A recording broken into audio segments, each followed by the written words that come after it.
Hello students, economics last lecture हम लोग start करते हैं चैप्टर नंबर 2 का। प्रीवियस लेक्चर में हमने ये वर्ड को बहुत डिटेल में डिस्कस कर लिया। यूटिलिटी क्या पढ़ा था इसके बारे में? Power of a commodity to satisfy human wants. कोई भी चीज मेरी जरूरत को पूरा कर देगी, मैं उसको इकोनॉमिक्स में यूटिलिटी बोलूंगा। हमने फीचर्स देख लिए, हमने टाइप्स ऑफ यूटिलिटी देख लिया, हमने टीयू-एमयू का रिलेशन देख लिया। आज का लेक्चर ऑफ डिस्कशन हमारे करियर का 12th स्टैंडर्ड का पहले लॉ पर है। पूरी बुक में हमारे पास 2-3 लॉ है पढ़ने के लिए। पुराने सिलेबस में भी था, नए सिलेबस में भी ये टॉपिक है। टॉपिक का नाम है law of DMU. Full form क्या होगा? Law of diminishing marginal utility. बहुत इंटरेस्टिंग लॉ है। अब कुछ चीजें बहुत ध्यान से समझनी है। लॉ में सबसे पहले एक स्टेटमेंट ऑफ द लॉ होता है, फिर उसका शेड्यूल होता है, अजम्पशंस होते हैं और एक्सेप्शंस होते हैं। अच्छा, शेड्यूल के साथ साथ लॉ में डायग्राम्स भी होते हैं स्टूडेंट्स, लेकिन to make it chapter easier हम सिर्फ शेड्यूल से लॉ को समझ रहे हैं। अब जरा एक हाईलाइट ऑफ द डिस्कशन पे आओ। आपको याद होगा हमने यूटिलिटी के बारे में पढ़ा था कि यूटिलिटी को महसूस किया जा सकता है, नंबर्स में नहीं लिखा जा सकता है। लेकिन ये लॉ को बनाने के लिए हमें ऐसा मानना पड़ेगा कि हम यूटिलिटी को क्या करने वाले हैं? मेजर। और इस समय जो हम यूटिलिटी को मेजर करेंगे उसका नाम है मार्जिनल यूटिलिटी। अब एक इकोनॉमिक्स का नाम लिख रहा हूं जो बहुत इंपॉर्टेंट है, doctor Alfred Marshall. Doctor Alfred Marshall ने एक बुक लिखी थी, प्रिंसिपल ऑफ इकोनॉमिक्स करके, 1890 में। वो बुक जब उन्होंने पब्लिश करी, वो बुक के अंदर उन्होंने ये law of diminishing marginal utility को एक्सप्रेस किया था। तो सबसे पहले एकदम से एक चीज समझ लो, हम जब भी कोई लॉ पढ़ेंगे वो लॉ रिलेशनशिप होगा। हमेशा लॉ रिलेशनशिप होगा बिटवीन टू वेरिएबल्स। इस बार के दो वेरिएबल्स का नाम है यूनिट एंड मार्जिनल यूटिलिटी। पूरा का पूरा लॉ ये दोनों पे ही बेस्ड है। पूरे लॉ का एकदम इंपॉर्टेंट स्टेटमेंट, सर जैसे जैसे मेरा कंजम्पशन ऑफ यूनिट बढ़ेगा, as per the Marshall, consumption बढ़ता जाएगा, कंज्यूमर को मिलने वाली मार्जिनल यूटिलिटी कम होती जाएगी। इसी को ध्यान में रखकर लॉ ऑफ डीएमयू बनाया गया है। अल्फ्रेड मार्शल ने अपने बुक्स में बहुत सिंपल तरीके से एक्सप्लेन किया कि एक कंज्यूमर जैसे जैसे जैसे जैसे जैसे जैसे अपना कंजम्पशन बढ़ाता जाएगा, उसको मिलने वाली मार्जिनल यूटिलिटी क्या होती जाएगी? कम। ये उसने बहुत सिंपल तरीके से बताया। अब उसी चीज को सबसे पहले मैं एक्सप्रेस करूंगा स्टेटमेंट ऑफ द लॉ में। अदर थिंग रिमेनिंग कांस्टेंट, सारी चीजें कांस्टेंट रहेगी, इक्वल रहेगी, अनचेंज रहेगी, कोई चेंज नहीं आएगा। The additional benefit which a person derives, जो एक्स्ट्रा बेनिफिट कंज्यूमर को मिल रहा है from a given increase in his stock of a thing, जो उसके पास चीजों का स्टॉक है, diminishes, कम हो रहा है, with every increase in the stock that he already has। मैं बहुत सिंपल से एग्जांपल देता हूं। मैं घर पे आया, मुझे बहुत जोर से प्यास लगी थी, मैंने 1 गिलास पानी पी लिया, डेफिनेटली मुझे क्या मिली? यूटिलिटी। और फिर प्यास बुझी नहीं, मैंने सेकंड ग्लास ऑफ वाटर भी पी लिया, आई गारंटी मुझे क्या मिली? यूटिलिटी। लेकिन फर्स्ट जितनी नहीं मिली, फर्स्ट में ज्यादा मिली थी, सेकंड में कम। हो सकता है थर्ड ग्लास ऑफ वाटर में भी मुझे यूटिलिटी मिले, लेकिन 1 और 2 से कम। देखो मैंने प्रूफ कर दिया, जैसे जैसे मेरा एडिशनल बेनिफिट, मैं जैसे जैसे स्टॉक ऑफ अ थिंग, पानी का लेवल मेरे पेट में बढ़ रहा है, वैसे वैसे मुझे मिलने वाला every stock of a things will diminish. So to make it very easier, sir जैसे जैसे कंजम्पशन बढ़ता जाएगा वैसे वैसे मार्जिनल यूटिलिटी कम होती जाएगी। वापिस से रीड करते हैं, other thing remaining constant, additional benefit which a person derives from a given increase in stock of a thing diminishes with every increase in the stock that he already has। तो जो मेरे पास है जैसे जैसे उसका stock में बढ़ाता जाऊंगा मिलने वाली मार्जिनल यूटिलिटी क्या होती जाएगी, कम होती जाएगी। अदर वर्ड्स में भी लिख सकता हूं, अदर वर्ड्स में अगर लिखना चाहूं तो अदर वर्ड्स में ऐसे लिख देता हूं मैं यहां पर, अदर थिंग बीइंग इक्वल बोलकर, other thing being equal consumption increases, marginal utility diminishes. Very simple, पूरे मार्शल के लॉ का हार्ट मैंने बता दिया। सर जैसे जैसे कंज्यूमर अपना कंजम्पशन बढ़ाएगा वैसे वैसे उसको मिलने वाली मार्जिनल यूटिलिटी क्या होती जाएगी, कम। ये हो गया हमारा स्टेटमेंट ऑफ द लॉ। अब आ जाते हैं हमारे यूटिलिटी शेड्यूल पर। हम डायग्राम को अभी नहीं देखेंगे, फिजिकल लेक्चर्स में डायग्राम समझेंगे। हम डायग्राम को देखते, शेड्यूल को देखते हैं। 2 कॉलम का शेड्यूल है। पहला column unit of a commodity, हमने एप्पल ले लिया। दूसरा कॉलम ले लिया मार्जिनल यूटिलिटी। अब आप देखिए जैसे जैसे एप्पल का कंजम्पशन बढ़ता जा रहा है मार्जिनल यूटिलिटी एक के बाद कम होती जा रही है। तो मैं ऐसे बोल सकता हूं, as and when consumption increases marginal utility goes on diminishes। At 5th unit marginal utility क्या हो जाती है, 0। मैं इसको बोलता हूं पॉइंट ऑफ सटाइटी। पेट भर गया ना। अब अगर उसके बाद भी कंजम्पशन किया तो एमयू नेगेटिव हो गई, इसको नाम दे दिया डिसयूटिलिटी। वॉमिटिंग होना शुरू हो जाएगी बच्चे लोग।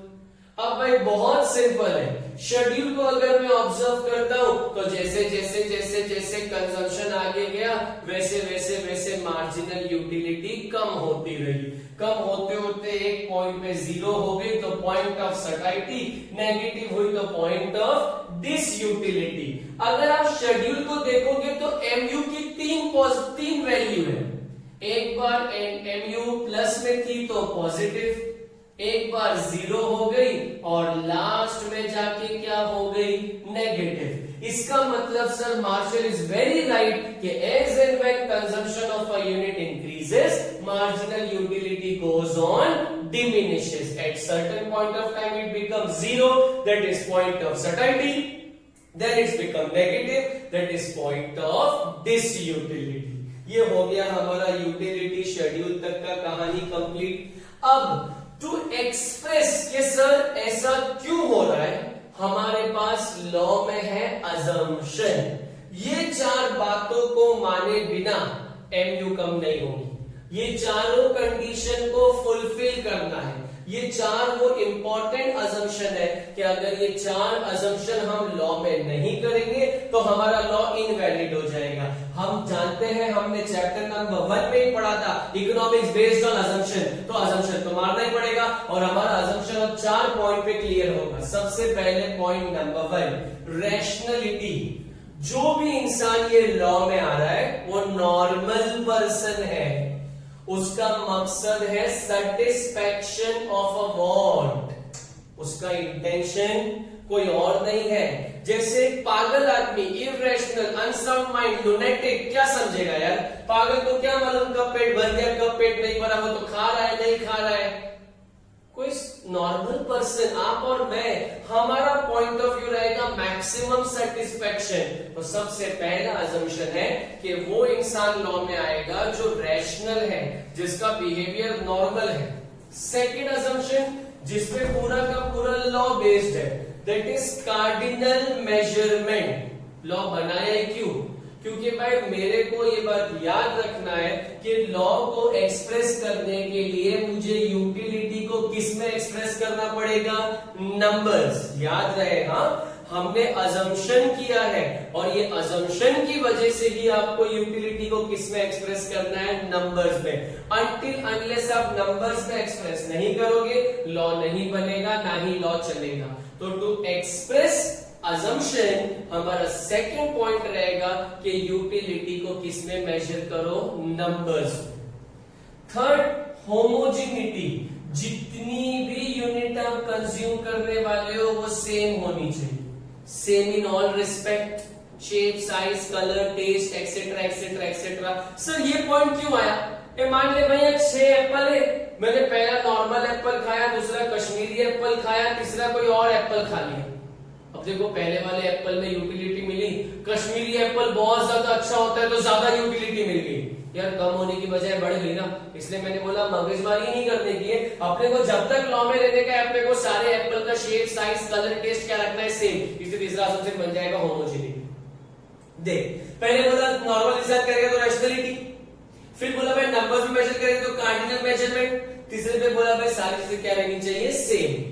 चौथा और last assumption continuity in consumption, मेरे को अपने कंजम्पशन में ब्रेक नहीं करना है। जैसे ही पहला एप्पल खत्म होगा दूसरा खाओ, दूसरा खत्म होगा तीसरा खाओ, चौथा खाओ, पांचवा खाओ। क्यों? अगर आप कंजम्पशन में कंटिन्यूटी नहीं रखोगे तो एमयू कम नहीं होगी। एग्जांपल, एक एप्पल आज खाया, एक एप्पल कल खाया, अरे तो यूटिलिटी कम कहां होगी, क्योंकि गैप आ गया ना। There must be no time gap between the consumption of 2 units. Successive होना चाहिए, कॉन्सेक्यूटिव डे भी नहीं होना चाहिए, सक्सेसिव होना चाहिए। एक यूनिट खत्म हो दूसरी यूनिट शुरू हो जाए, इसलिए चौथा अजम्पशन आ गया कंटिन्यूटी। चारों अजम्पशन को फिर समझो। सबसे पहले नॉर्मल इंसान के बारे में बात होगी, भाई जो चाहता है अपनी वांट पूरी करना, रैशनैलिटी फर्स्ट अजम्पशन। नंबर्स में मेजर करूंगा तो ही तो शेड्यूल बना पाऊंगा, तो ही तो बता पाऊंगा, यूनिट्स बढ़ी, यूटिलिटी कम हो गई, इसलिए कार्डिनल मेजरमेंट सब लोग सेम रहेंगे तो होमोजेनिटी। और मैं एक के बाद एक यूनिट कंज्यूम करूंगा इसलिए कंटिन्यूटी। अब क्लास कंटिन्यूटी तक मैं एक ही कहानी बोला हूं, जैसे जैसे यूनिट्स बढ़ेगी एमयू कम हो जाएगी, क्योंकि यहां तक लॉ चल रहा है, मैं अल्फ्रेड मार्शल की सुन रहा हूं इसलिए अजम्पशन। अब मैं अल्फ्रेड मार्शल की बात नहीं सुन सकता हूं तो ये लोग बन जाएंगे लॉ के एक्सेप्शन। अब यहां सीनी रिवर्स है, यहां जैसे जैसे यूनिट्स बढ़ेगी ना, मार्जिनल यूटिलिटी कम होने की बजाय क्या हो जाएगी, बढ़ जाएगी। रिवर्स, यहां कम हो रही थी यहां बढ़ेगी। क्यों? क्योंकि ये लोग लॉ की बात नहीं सुन रहे। वो कुछ अच्छे बच्चे होते हैं ना, कितना भी अच्छा पढ़ा, हमको पढ़ना ही नहीं है सर जाओ, वो मेरे लिए लॉ में क्या हो जाते हैं, एक्सेप्शन। तो एक्सेप्शंस में कैसी रिवर्स है, कंजम्पशन बढ़ेगा यूटिलिटी भी बढ़ेगी। सबसे पहले आ जाते हैं हॉबीज, आदतें से, किसी को स्टैम्प कलेक्ट करने की आदत है, किसी को एंटीक पीस कलेक्ट करने की आदत है, किसी को फॉर एग्जांपल मान लो कॉइन्स कलेक्ट करने की आदत है। अब वो जितने ज्यादा एंटीक कलेक्ट करेगा, जितने ज्यादा स्टैम्प कलेक्ट करेगा, जितने कॉइन कलेक्ट करेगा, उतनी उसकी यूटिलिटी बढ़ेगी, ना ही कि कम होगी। सर ऐसा क्यों? अरे भाई हमने तो बोला था ना यूटिलिटी कम होती है स्टॉक बढ़ता है। तो आसान सा आंसर है, क्या सारे स्टैम्प, सारे एंटीक, सारे कॉइन्स सेम होंगे क्या?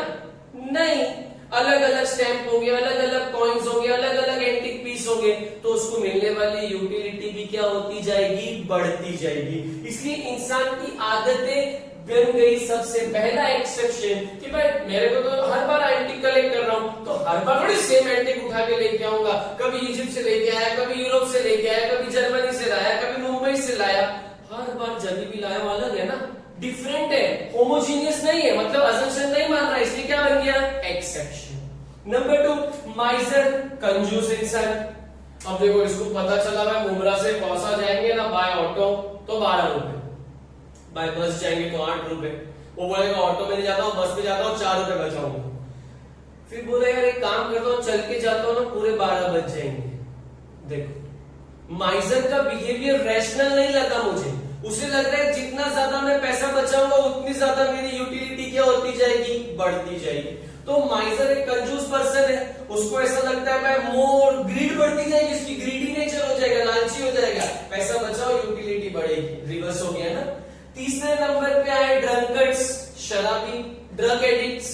अब देखो वो जैसे ही फर्स्ट ग्लास ऑफ लिकर पिया उसको नशा होगा गारंटी, जैसे ही सेकंड ग्लास ऑफ लिकर पिएगा ना नशा और होगा।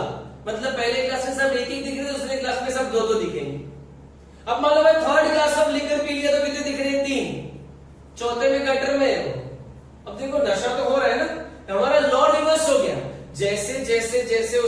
लीटर का कंजम्पशन बढ़ाया, उसको मिलने वाली यूटिलिटी बढ़ी।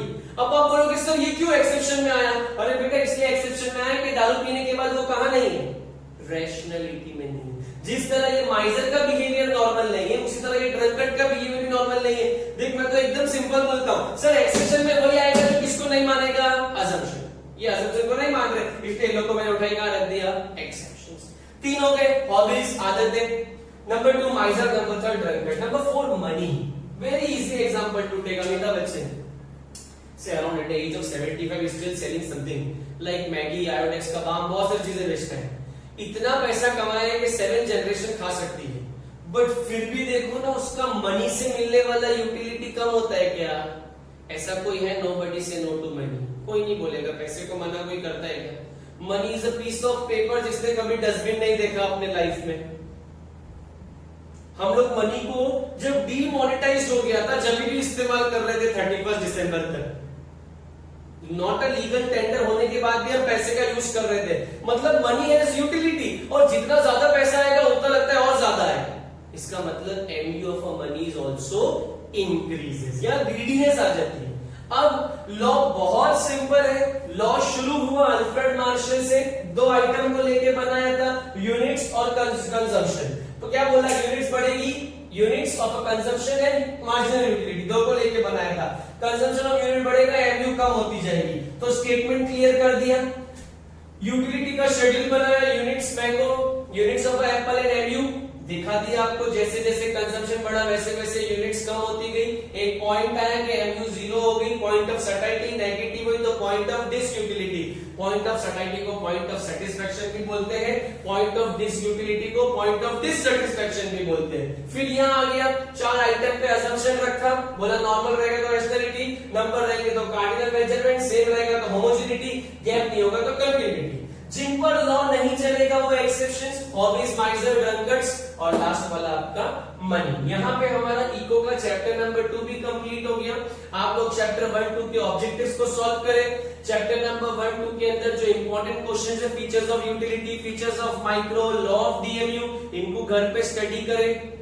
पहले भी बोला हूं, आज वापस बोल रहा हूं, ये अच्छा टाइम मिला है, हैंडराइटिंग स्पीड इंप्रूव करो, लर्निंग स्पीड इंप्रूव करो। इंशाल्लाह एज सून एज पॉसिबल जैसे थिंग्स नॉर्मलसी पर रिटर्न आएगी, हम लोग ऑफलाइन लेक्चर स्टार्ट करेंगे। जब तक आप लोग ऑनलाइन लेक्चर्स को देखो, कुछ डाउट आता है, you people have contact number, उसके ऊपर आप लोग पूछ सकते हो। Thank you.